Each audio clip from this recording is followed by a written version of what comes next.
जास्त काळजी घ्या. तुम्ही घोडे बघितले किती जवळनं जात आहेत इथनं, तर ते घोडा लागायचे चान्सेस असतात. केदारनाथसाठी आता दिल्लीवरनं ISBTला आलो. धावपळ झाली. मागे माझी बस आहे हरिद्वारला जायची.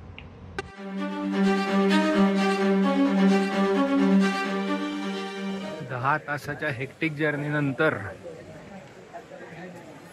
Finally at Sonprayag.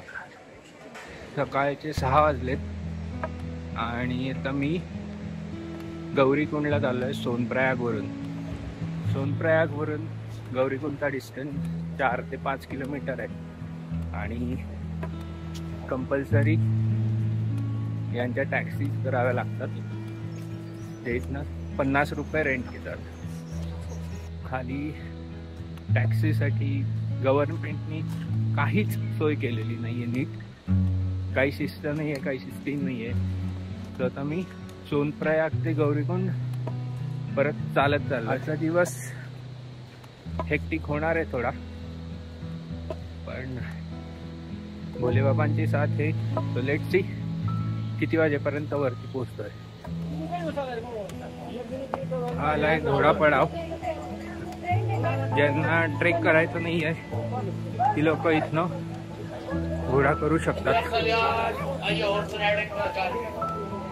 आणि आता इथनं पुढे या लोकांची मोनोपॉली तुम्ही बघू शकाल पूर्ण ट्रेक रूट वरती.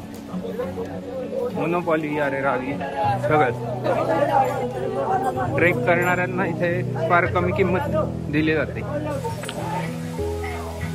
एक मोठा वॉटरफॉल जस्ट जंगलचट्टीच्या अलीकडे. जंगलचट्टी हा पहिला पाडाव आहे. हा व्ह्यू बघू शकता तुम्ही. खतरनाक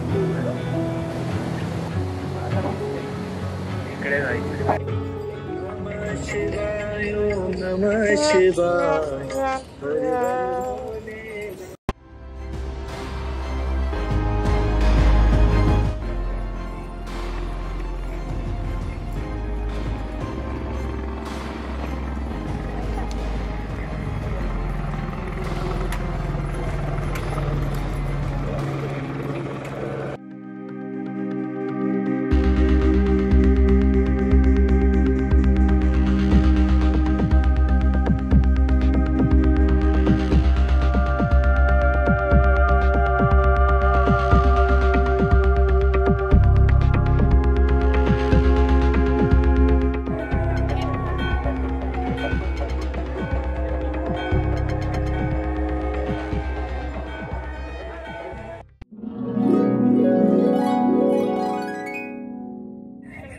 ही आहे ती शिला ज्याच्यामुळे प्रलय जेव्हा इथे आला होता केदारनाथला, मंदिराचं या शिलेने संरक्षण केलं. त्याला भीमशिला सुद्धा म्हणतात. तिथे आहे आदि शंकराचार्य समाधी. आता आपण तिथे आज जाऊ. खूप छान कन्स्ट्रक्ट केलेलं आहे त्यांनी. भैरव बाबा मंदिर एंट्रन्स.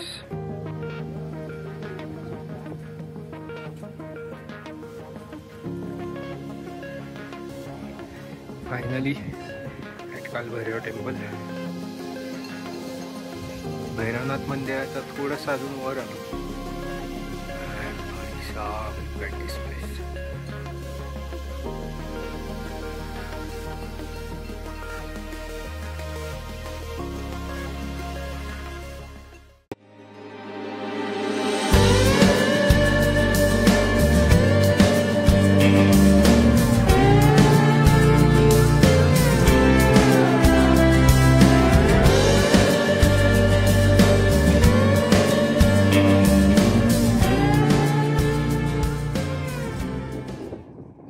ही आहे हेलिकॉप्टर सेवा.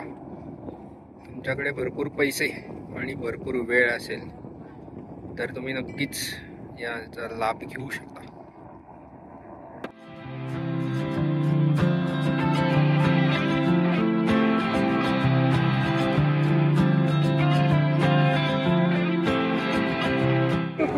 कमाल गरम पाणी, कमाल गरम पाणी एवढ्या थंड प्रदेशात. हे आहे गौरीकुंड मधलं सप्तकुंड. चला जाता हूँ किसी की धुन पे लड़ते दिल के चलने में.